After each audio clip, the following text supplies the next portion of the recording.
Pemirsa, selama masa pemerintahannya, Presiden Prabowo Subianto telah mengeluarkan sejumlah kebijakan yang pro buruh, mulai dari pengesahan Undang-Undang PRT hingga subsidi upah.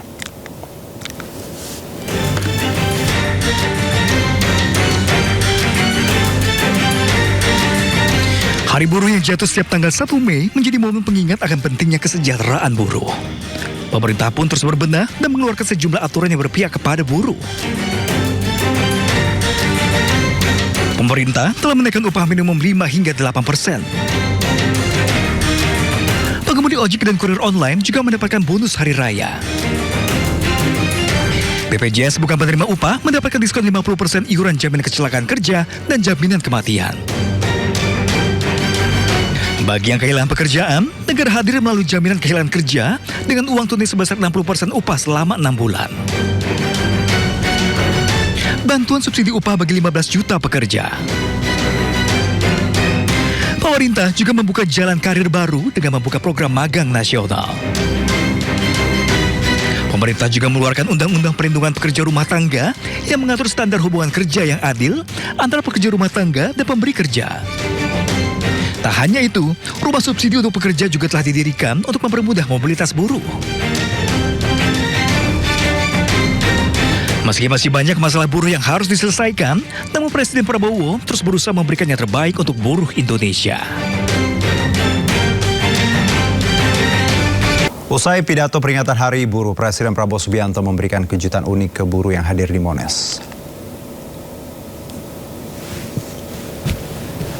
Ya, di atas panggung Prabowo membuka baju safari yang dipakainya dan melemparkannya ke arah buruh. Momen unik ini langsung mendapat sambutan meriah para buruh yang ada di bawah panggung. Usai melemparkan baju safarinya, Prabowo dengan hanya menggunakan kaos dalam kemudian menghampiri buruh.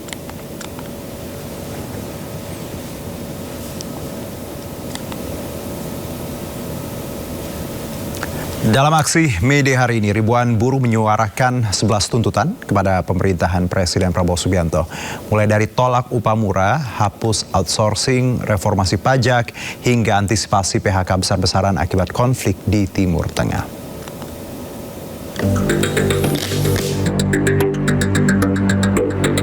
Hari ini ribuan buruh menggelar aksi Hari Buruh atau May Day di Monas, Jakarta Pusat. Para buruh akan berorasi menyuarakan 11 tuntutan kepada pemerintah. Di antaranya, pertama, sahkan Undang-Undang Ketenagakerjaan yang baru. Kedua, hapus outsourcing dan tolak upah murah.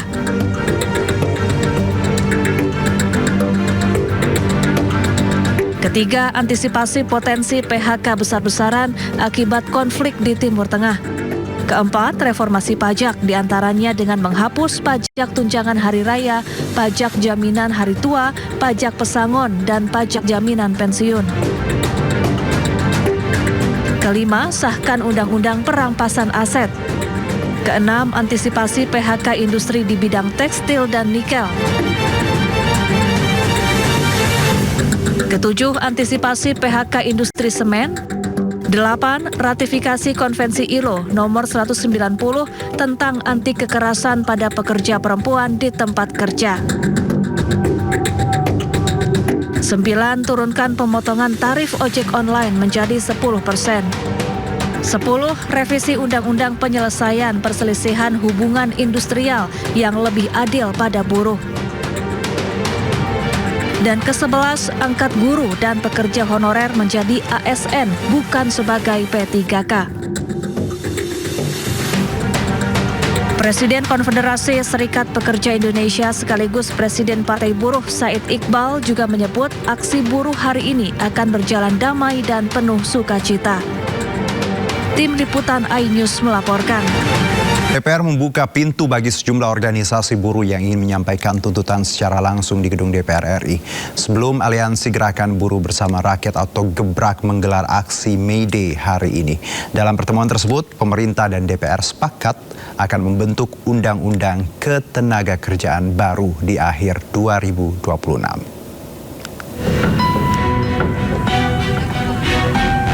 Peringatan Hari Buruh telah menjadi agenda tahunan untuk menyuarakan kesejahteraan buruh.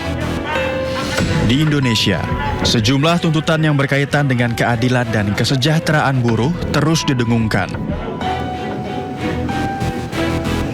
Pada peringatan Hari Buruh di hari ini, DPR membuka pintu bagi perwakilan buruh untuk menyampaikan aspirasi secara langsung.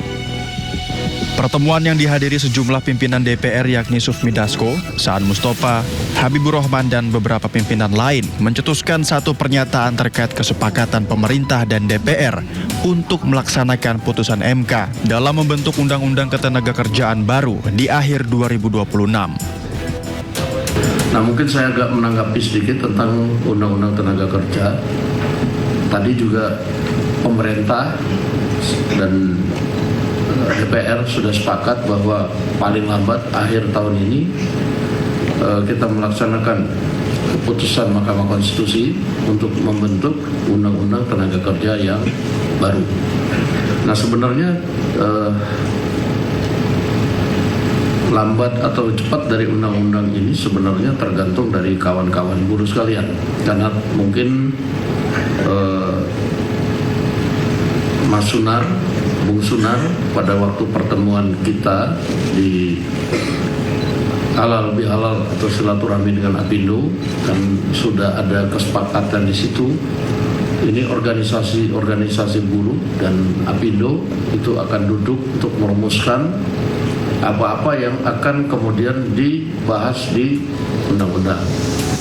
Dalam hal ini, DPR berencana untuk melibatkan buruh dalam penyusunan undang-undang tersebut. Dari berbagai macam sektor yang menyampaikan bahwa ada situasi ketenagakerjaan yang sangat buruk, ya. Sehingga kami menyampaikan agar pasca putusan MK 168 Undang-Undang Cipta Kerja bisa segera dibahas dengan melibatkan unsur-unsur dari serikat buruh. Karena kami meyakini kalau Undang-Undang Cipta Kerja ini dibuat tanpa melibatkan buruh, maka akan sama dengan undang-undang sebelumnya yang justru akan menjadi konflik, ya, antara serikat buruh dengan pemerintah dan juga DPR. Di sisi lain, perwakilan buruh menyampaikan keterlibatan buruh dalam penyusunan Undang-Undang Ketenagakerjaan yang baru merupakan hal yang harus dilakukan. Dalam peringatan Hari Buruh Internasional di tahun ini, Serikat Buruh berharap 11 tuntutan yang digaungkan dapat terwujud demi kesejahteraan buruh. Dan pemirsa, peringatan Hari Buruh Internasional May Day berpusat di kawasan Monas, Jakarta Pusat. Untuk informasi terkini kita bergabung dengan rekan Selena Yahya yang saat ini berada di sekitar patung kuda kawasan Monas. Selena, apakah masa buruh masih ramaikan Monas hari ini di pukul 16.46? Silakan.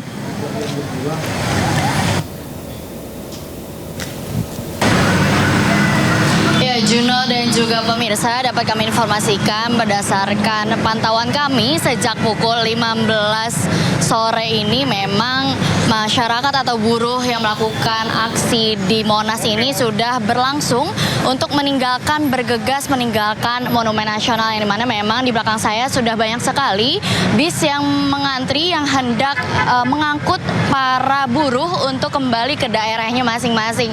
Memang tadi berdasarkan informasi yang kami dapatkan, para buruh ini sudah berada di sekitaran Monumen Nasional sejak dini hari tadi, dan sampai dengan pukul 12 memang mereka baru keluar dari Monumen Nasional. Dan kemudian dapat kami informasikan di pukul 15 memang para buruh yang melakukan aksi sudah perlahan-lahan dan berangsur untuk keluar dari Monumen Nasional. Dan dapat dilihat di belakang saya memang masih banyak para buruh yang menunggu untuk dijemput oleh bis yang tadi memang di pagi hari ini para buruh menuntut 11 tuntutan, salah satunya adalah reformasi pajak, dan masih banyak lagi. Ada 11 tuntutan yang diberikan dan dituntut oleh para buruh kepada pemerintah. Begitu, Juno. Baik, Selena, terima kasih atas laporan Anda. Selamat bertugas kembali.